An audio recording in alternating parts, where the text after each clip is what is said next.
Yes, my dear students, very good morning to all of you. My ninth class dear students, as our commitment, today I am with you with your last segment of lesson first of biology, the fundamental unit of life.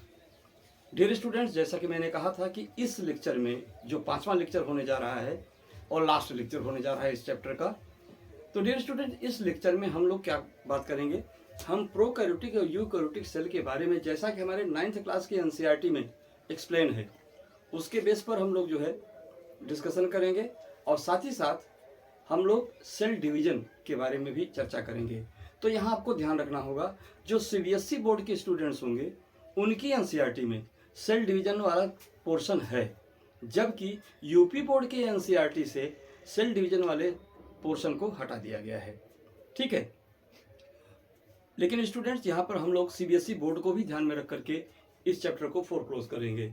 Yes dear students, please come on with me. Okay, thank you. तो prokaryotic cell और eukaryotic cell में difference क्या होता है? Dear students, prokaryotic cell का मतलब होता है, प्रो मीन्स होता है प्रिमिटिव और कैरियोट्स का मतलब होता है karyon. Means the cell in which karyon is in its primitive stage, माने वह सेल जिसका कैरियन, जिसका न्यूक्लियस अनडेवलप्ड प्रिमिटिव स्टेज में होता है, ऐसे न्यूक्लियस को बियर करने वाली जो सेल होती हैं वो प्रोकैरियोटिक सेल होती हैं। तो डियर स्टूडेंट, ध्यान रखिएगा कि इस प्रकार के सेल केवल बैक्टीरिया, यूबैक्टीरिया, आर्कीबैक्टीरिया में ही प्रेजेंट होते हैं, जिसको कि प्रोकैरियोट्स कहा जाता है, जिसको कि किंगडम मोनेरा में रखा गया है। तो किंगडम मोनेरा के जितने लिविंग्स होते हैं उनमें प्रायः क्या होता है, न्यूक्लियस विदाउट न्यूक्लियर मेम्ब्रेन होता है। ठीक है, इसलिए वो क्या कहलाते हैं, वो प्रोकैरियोटिक सेल कहलाते हैं। ओके, तो आइए एक एक करके। और यूकैरियोट्स क्या होते हैं, जो डेवलप्ड हैं, जिसके जेनेटिक मटेरियल के सराउंड्स न्यूक्लियर मेम्ब्रेन डेवलप होता है। जो वेल डेवलप्ड न्यूक्लियस हैं, जिसमें न्यूक्लियर मेम्ब्रेन डेवलप्ड हो चुका है, वो यूकैरियोटिक सेल कहलाते हैं। आप कह सकते हैं कि हमारे समाज के ऐसे व्यक्ति जो पिछड़े हुए हैं, जिनके पास इतना भी संपदा नहीं है कि वे अपने कपड़े से अपने तन को ढक सकें, नंगे धड़ंगे, वो क्या है, वो बायोलॉजी की भाषा में कहे जाएंगे कि वो जो है प्रोकैरियोट्स हैं। और जो वेल डेवलप्ड हैं, डिफरेंट टाइप के क्लॉथ्स से अपने बॉडी को कवर्ड किए रहते हैं, वो सब क्या हैं, डेवलप्ड हैं। ऐसे लोग यूकैरियोट्स कहे जाएंगे in the term of sociology, सामाजिक विज्ञान के दृष्टिकोण से ऐसे समाज के लोगों को। तो यहाँ तो बायोलॉजी की बात हो रही है, तो ठीक है। तो जो प्रोकैरियोटिक सेल होता है बेटा, प्रोकैरियोटिक सेल की जो साइज होती है वो जनरली स्मॉल होती है, 1 से 10 माइक्रोमीटर तक होती है। 1 से 10 माइक्रोमीटर के साइज वाले जो सेल होती हैं वो प्रोकैरियोट्स होती हैं। और एक माइक्रोमीटर बराबर 10⁻⁶ मीटर, यानी 1 मीटर, 1 मीटर को आप 10 पे 1 इकाई, 1 2 3 4 5 6 इतने से डिवाइड कर दीजिए, जितनी मेजरिंग आएगी वह 1 माइक्रोमीटर होगी। इस प्रकार से ये बहुत ही माइक्रो स्ट्रक्चर होते हैं। ठीक है, इनके कंपेरिजन में जो यूकैरियोटिक सेल होते हैं उनकी साइज थोड़ी बड़ी होती है, वो लार्ज साइज के होते हैं, जिसकी मेजरिंग जो है 5 to 100 माइक्रोमीटर तक होती है। ठीक, दूसरी चीज, न्यूक्लियर रीजन के बेस पर हम दोनों में डिफ्रेंसिएशन कर सकते हैं। पहला डिफ्रेंसिएशन का बेस क्या था, साइज। दूसरा बेस है डिफ्रेंसिएशन का न्यूक्लियर रीजन। तो बेटा ध्यान रखना, जो प्रोकैरियोट होते हैं, प्रोकैरियोट का जो है वो न्यूक्लियर रीजन क्या होता है, पोरली डिफाइंड, उसको बड़ी मुश्किल से डिफाइन किया जा सकता है, poorly defined and not surrounded by nuclear membrane. और वह क्या होता है, प्रोकैरियोट्स का जो न्यूक्लियर कंटेंट्स होता है वो न्यूक्लियर मेम्ब्रेन से सराउंडेड नहीं होता है, और ऐसे न्यूक्लियर कंटेंट्स को हम न्यूक्लियोइड कहते हैं। ठीक है, तो और जबकि जो यूकैरियोट्स होते हैं, यूकैरियोट्स के जो है जो न्यूक्लियर रीजन होता है well defined and surrounded by nuclear membrane.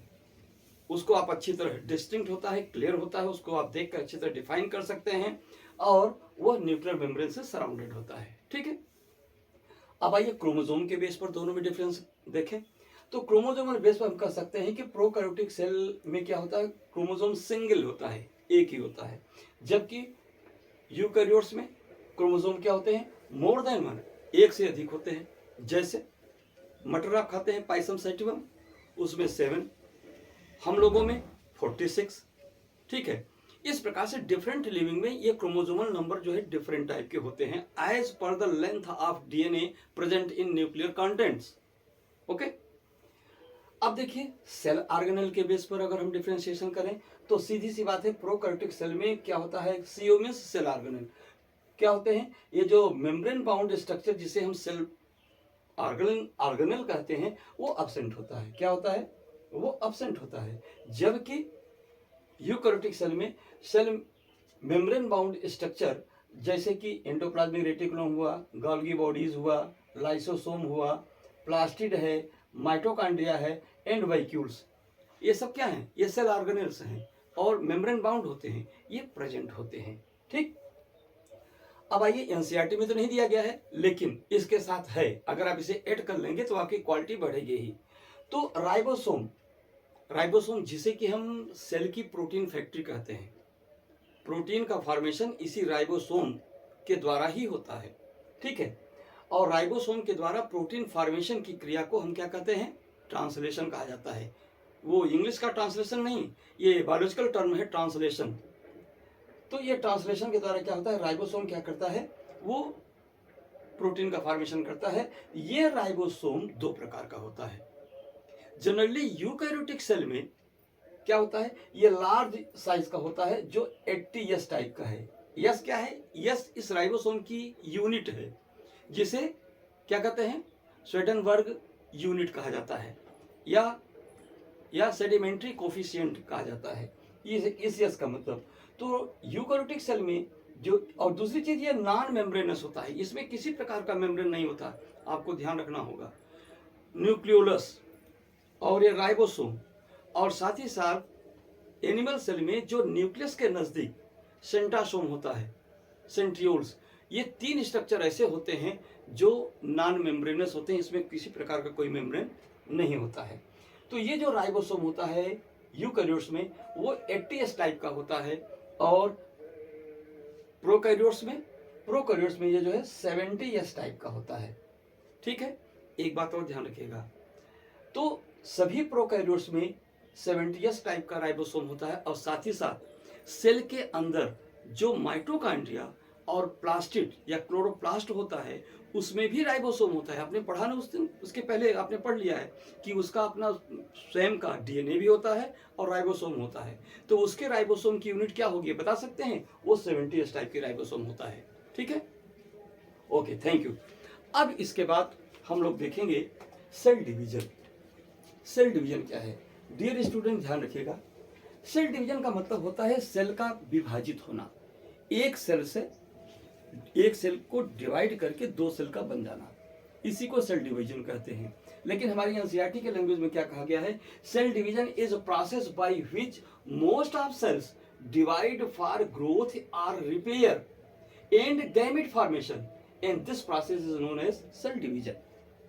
Okay, तो कहने का अर्थ क्या हुआ कि बॉडी या किसी ऑर्गन की ग्रोथ के लिए, बॉडी की ग्रोथ के लिए, या बॉडी में कहीं कोई इंजर्ड हो गया, कोई डैमेज हो गया, तो उस डैमेज को रिपेयर करने के लिए सेल डिवीजन होता है। और साथ ही साथ उस हर लिविंग्स में जब रिप्रोडक्शन होता है तो रिप्रोडक्शन में गैमेट फॉर्मेशन के लिए, हायर लिविंग्स में गैमेट फॉर्मेशन के लिए भी सेल डिवीजन होता है।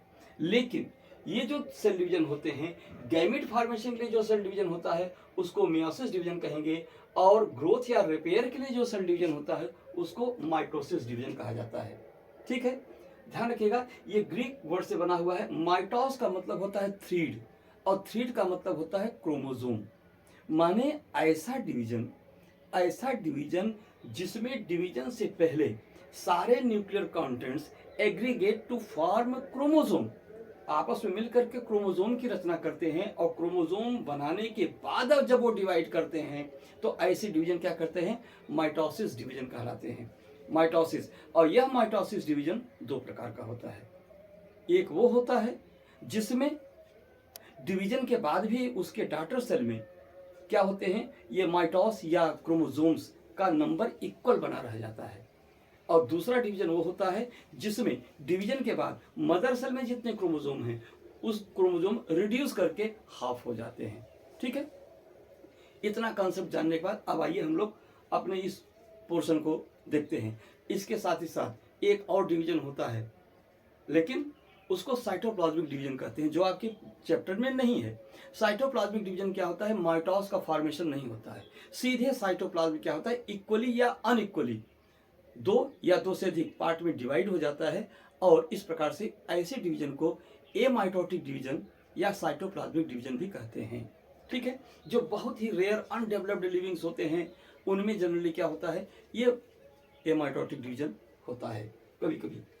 तो आइए अब हम लोग फोकस करते हैं types of cell division. Cell division दो प्रकार का हुआ, माइटोसिस डिवीजन और मियोसिस डिवीजन। तो माइटोसिस डिवीजन क्या होता है, the division that is for growth and repair of tissue in organism. Organism में ग्रोथ के लिए या किसी इंजरी को रिपेयर करने के लिए, किसी डैमेज को रिपेयर करने के लिए, रिकवर करने के लिए जो डिवीजन होता है वो माइटोसिस डिवीजन कहलाता है। दूसरी चीज माइटोसिस डिवीजन में एक मदर सेल डिवाइड करके दो डॉटर सेल बनाती है और दोनों डॉटर सेल एक दूसरे के आइडेंटिकल होते हैं। एक मदर सेल डिवाइड करके दो डॉटर सेल बनाती है और दोनों डॉटर सेल क्या होते हैं, एक दूसरे के आइडेंटिकल होते हैं, बिल्कुल रूबरू एकदम एक समान होते हैं। जीन के आधार पर और साइज शेप के आधार पर भी क्या होते हैं, एक दूसरे के बिल्कुल हूबहू बराबर होते हैं।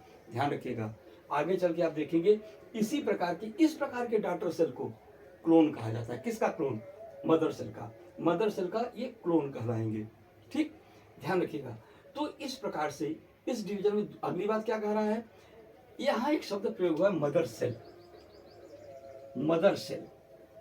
ये डॉटर सेल है। तो मदर सेल और डॉटर सेल में क्या डिफरेंस है बेटा, सीधी सी बात है, जिस डिवीजन जो सेल डिवाइड होने के लिए तैयार है, the cell that is fully prepared for division is known as mother cell, and the cell that is not prepared itself for division, that is not mother cell, that is only cell. Okay, तो cell सभी cell हैं, लेकिन सभी cell mother cell नहीं हो सकती। Mother cell वही होंगी जो डिवीजन के लिए रेडी हैं, that has prepared itself for division, that is known as mother cell. तो मदर सेल क्या करती है, मदर सेल जब डिवाइड करती है दो डॉटर सेल बनाती है, किसमें, माइटोसिस डिवीजन में, और दोनों डॉटर सेल में क्या होते हैं, एक दूसरे के आइडेंटिकल होते हैं, एकदम हूबहू समान होते हैं। Next condition, daughter cells have same number of chromosomes as mother cell.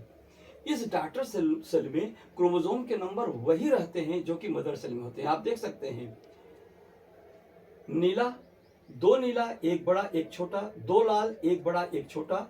यहां पे देखिए दो नीले बड़े छोटे, दो लाल बड़े छोटे, चार क्रोमोसोम यहाँ, चार क्रोमोसोम यहाँ, चार क्रोमोसोम यहाँ, इक्वल नंबर है।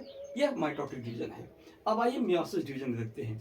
बेटा हायर लिविंग्स में क्या होता है, जब सेक्सुअल रिप्रोडक्शन की बात आती है तो उनमें गैमेट का फॉर्मेशन होता है। मेल जो है मेल गैमेट का फॉर्मेशन करता है, जैसे हम लोगों में अगर कहा जाए हम लोग मेल स्पर्म का फॉर्मेशन करते हैं, और जो प्लांट्स हैं, जो मेल रिप्रोडक्टिव ऑर्गन होता है प्लांट का, वो पॉलन ग्रेन का फॉर्मेशन करता है। ये पॉलन ग्रेन और स्पर्म ये दोनों क्या हैं, ये मेल गैमेट हैं। इसी प्रकार से क्या होता है, फीमेल रिप्रोडक्टिव ऑर्गन में ओवम का फॉर्मेशन होता है, तो ओवम भी क्या है, फीमेल गैमेट है।